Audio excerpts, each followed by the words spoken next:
Welcome travelers, my name is Colin Smith and I'm the corporate chef for Escape Lounges. We know you're traveling today, we hope your flights are on time and you get upgraded to first class. So today we're going to make a spring pasta, and what that's going to be is we're going to use some of our leftover ham from Easter. We're going to use some great spring vegetables, we're going to use some wild mushrooms, some tomatoes, we're going to use some asparagus, we're going to saute all that up. The thing about this pasta, which is kind of cool, is we're going to take and make the sauce out of a white miso. So it gives it a really rich flavor, it's a unique flavor, and we make it, and it's just a fantastic dish. So to start, we're going to get some water boiling. Today we're going to use bucatini pasta. We have a pound of bucatini pasta. We're going to drop that in the salted water. I don't put oil in my pasta water, I put salt. So we're going to do that. So the water's boiling back here. We're going to take some dried pasta. I like the Barilla brand, I like the DiCecco brand. Those are both really good brands. And so we're going to take the pasta and we're going to go ahead and set that down in there. And that's going to start the process of cooking.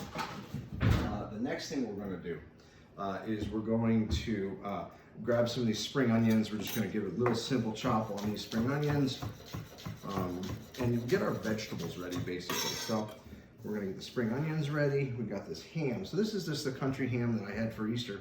And we had the family over. And we're going to dice that up. It's about 6 to 8 ounces of ham, whatever you got. And we're going to dice that, and that's going to go into our pasta too, to be beautiful and gorgeous. And if it's got a little fat on the ham, that's great too. It just adds flavor to the pasta when we cook it. So we're going to go ahead and cook this like so. Dice this up. I'm going to add this ham to right here in our little bowl, just like so. So the ingredients I've got, again, tomatoes, we're going to have some asparagus. I've got these beautiful little nasturtium flowers, that's spring colors, spring flavors. So I really want to bring out the colors. I'm also going to use some watermelon radish. It's just a radish, but it's a watermelon radish. So when the pasta dish is done, it's going to have all these vibrant, bright flavors and bright colors. And that's kind of what I like and think about the spring when I think about it. I'm also going to use some fresh thyme, and we're going to use some Parmesan Reggiano and some maitake mushrooms. So we're going to turn on our saute pan here. We're going to get that preheated. You always want to make sure you preheat your pan when you're cooking. That way you can put ingredients in when it's hot. I've also got a tablespoon of white miso, and I'm going to add that to about 2/3 of a cup of water, and I'm going to put that on to boil. So we'll put that right back here to boil, and that's going to be the broth that's going to go into the pasta itself to kind of loosen it up. I like that miso flavor, and it's got a really nice, clean flavor to it. It adds salt to the dish, and it adds that umami. You know, it's got that kind of unique flavor. What is that? What is that?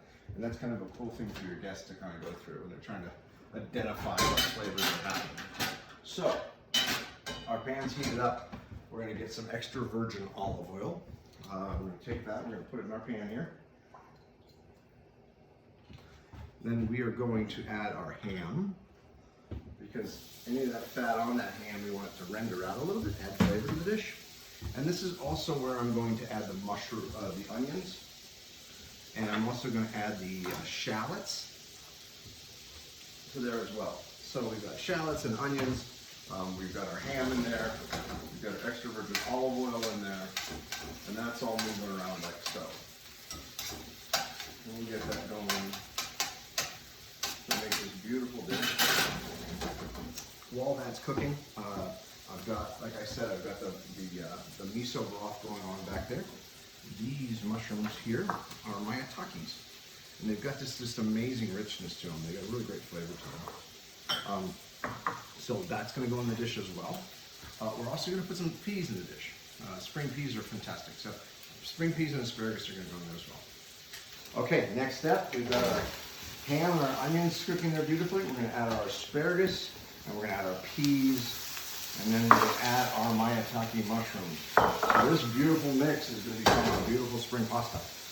We're going to save a little bit of these tomatoes for right at the end, because we don't want them to get overcooked. We want them to have a nice texture to them. We don't want them to turn into a marinara, but we do want to get this nice and cooked. So we're going to give this a few minutes, make sure we keep our pasta stirring. Because if you leave the pasta sit, it will stick together. So we just want to make sure we keep that stirring. Bucatini takes a while. It takes about 8 to 12 minutes, depending. Our home base here is in Reno, so we're about 5,200 feet. So it tends to take our boiling temperatures are a little bit higher. So we're going to get right up here so you can see the beautiful dish here, what's becoming here. It's just great. And it's just so kind of light. And it's not heavy at all. So we're going to get that going and we'll be right back when the pasta's done. Okay guys, so our pasta's almost done. So the last vegetable we're going to add is we're going to add our tomatoes. So we've got our tomatoes in there now. So this is what our pan is looking like. It's gorgeous. We've got the ham, the asparagus, the peas, the tomatoes, the maitake mushrooms, some beautiful shallots, some spring onions, and now we're going to start loading in our pasta. So the bucatini is ready. We're going to dump that in right now. Just pull that bucatini out. If a little of the water gets in it, doesn't hurt anything. It just makes the pan have a little moisture. And it cooks off anyway while we're moving the pasta around. So we got this great pan of bucatini. Now we're going to add our miso broth. See, the miso broth goes in. Now the miso broth is very salty, so we don't have to add salt. That's one of the cool things. So we don't have to add any salt to this. So we're just going to shake it around a bit here. Give it a couple tosses. When you're tossing the pan, think of the pan as a clock. You're throwing the pasta from 12 to 6. It starts at 12, you throw it around at 6 o'clock. 12 to 6. So now, we're going to take our bucatini, and we're going to load it up into the middle here for our spring pasta. We're just going to dump that over just like that. And we've got all those beautiful colors in there. Now, I'm going to turn this off. To finish this, we're going to take our arugula. We're going to squeeze some lemon into it. We're going to put a little olive oil in it. We're going to put a little salt and a little pepper in it.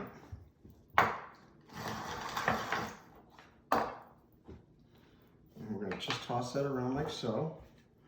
We're going to add some watermelon radishes to our dish. We're going to sprinkle some of this arugula over the top of it. So we've got our watermelon radishes, our arugula, our spring onions. Now we're going to take our edible flowers, pop that right over top like so.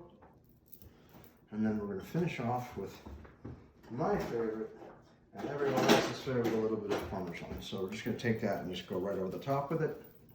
So here we have our spring pasta, which is just a gorgeous dish.